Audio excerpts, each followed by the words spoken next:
In the name of my ancestors,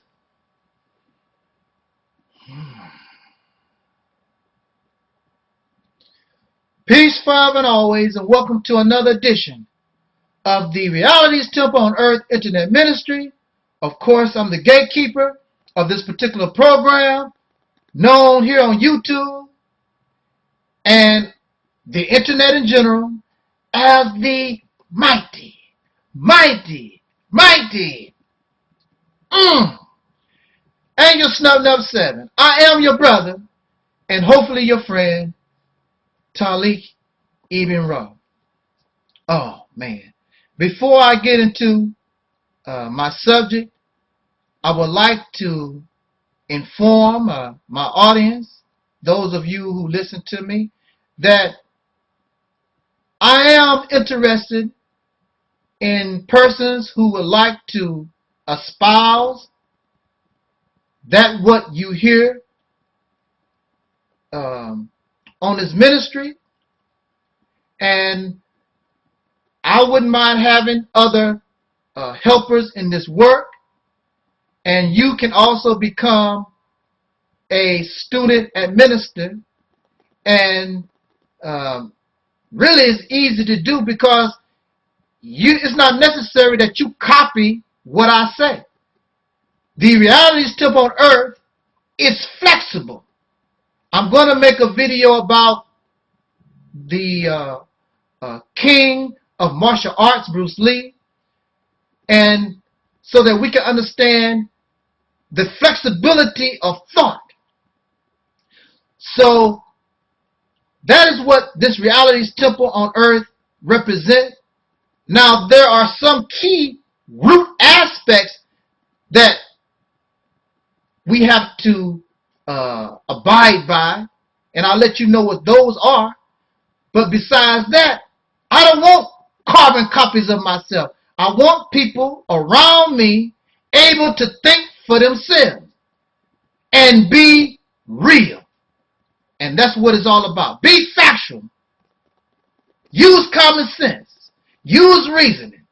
Be analytical. That's what I want. And there's nobody outside of that can touch what you bring here. That's just the bottom line. So become part of the most powerful voice on YouTube or anywhere.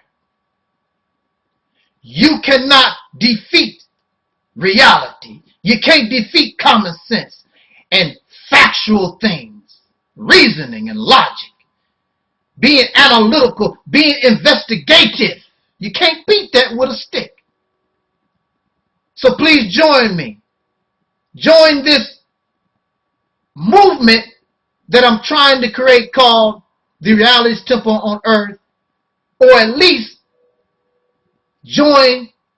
let us join under the same umbrella of something and become united in something so that we can move these who are the descendants of slaves born in America forward. With that said, you can't do that.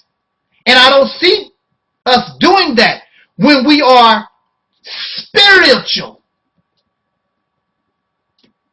When we are religious-fied. I don't see religion bringing people together.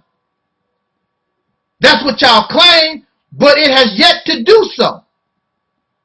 The descendants of slaves born in America and their ancestors and those who are related to us from the ancient past, we are obsessed with spirituality. We are obsessed with religion. Some of y'all say that there's a difference between religion and spirituality. The racist people gave us religion, but the black man has always been spiritual. And I'm telling you, regardless whether you got it from a black man or you got it from a racist pink person, all of it has been detrimental and it is bad for you. This is proven fact. Not no riddles, nothing to investigate. This is pure fact. With all your religion, with all your spirituality, look at your present condition. And you want to try to argue with me? Come on, bring it. That's an argument you're going to lose. Black people are obsessed with the dead. obsessed with the unknown. This comes from out of fear of the unknown, fear of the dead, by us today and those of our ancestors and those who are related to us. Spirituality, religion, has become the greatest Achilles heel and the greatest weapon our oppressors use against us to keep us down. I'm spiritual. We must learn spirituality. What is that exactly? What do you mean by that? You have the word spirit. And in the English language, spirit means it's the essence of a dead person. Then you have the other end.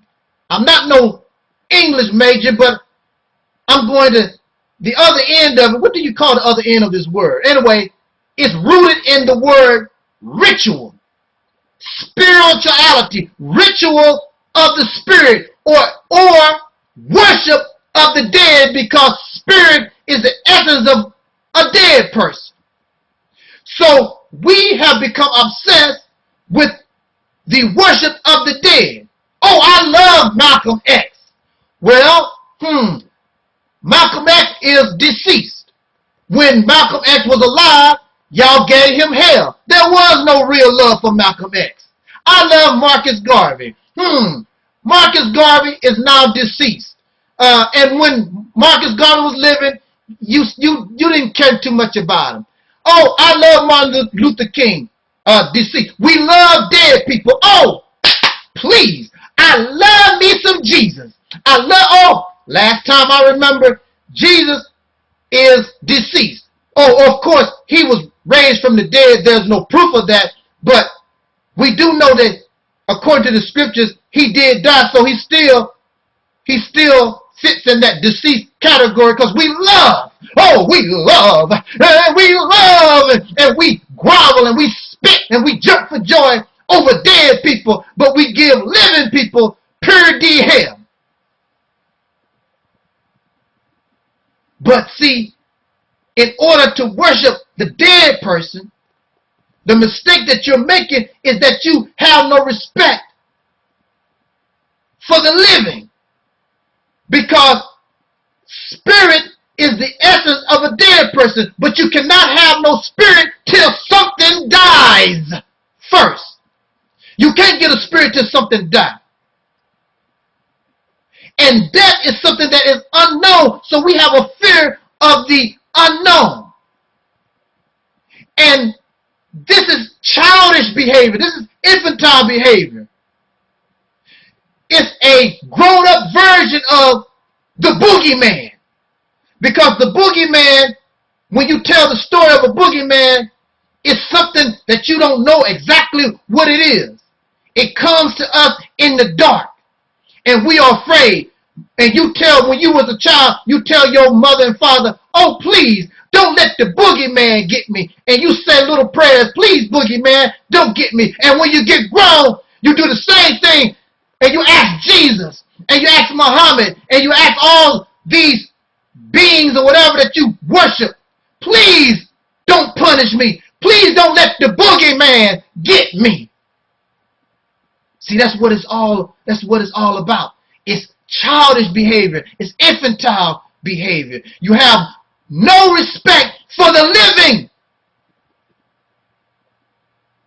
But you give all your soul to the dead. So a person has to die.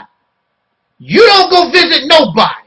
You don't call nobody. You don't write nobody. But as soon as they die, you get in your car and you drive 800, 1,000 miles to a funeral. And then you praise this person and you talk about this person after they die. But when they was living, you didn't send a postcard, no telephone call, no visit. All of a sudden they did. We have an obsession with the dead. So we have our leaders and our upcoming rising leaders that's trying to be born. You have no respect for them because they're living. And the only thing on our minds is worship of the dead. And why do you worship the dead? You like Malcolm X, you like Marcus Garvey, and you like sick people that's ready to die. You like this because you can make them whatever you want to make them. But see, you're doing yourself a disservice, because only the living can help the living. The deceased have gone to, I hope, a better place, or wherever it is. They are no longer interested in your affair. Only a living person can help us. So instead of worshiping the dead, if you're going to be spiritual, then you should be finding the essence of that which is deceased, that made it alive at one time. That's what you need to be doing. Because once something is deceased, once it is dead, it no longer exists. It no longer, time no longer is in effect. And you're living in time. Nothing dead can help you. In fact, the living is the one that moves the dead. The living puts the dead in the coffin. The dead can do nothing. You got it backwards. It's the living that helps the dead rather than that which was dead can help the living. Once it is dead, once it no longer exists, it can no longer help you. But we have this obsession. I'm spiritual. We have to understand spirituality. Then you are understanding. Then you have an understanding of death, of which you don't, because death is unknown. The only thing you can do is worship the dead and practice your ritual of the spirit. That's the only thing that you can do. When you should be concentrating on living, because you will learn what death is sooner or later anyway. What's the rush? But we have a fear of death. We have a fear of the unknown. When you are living, and you should be learning how to know. And when you know, you can grow.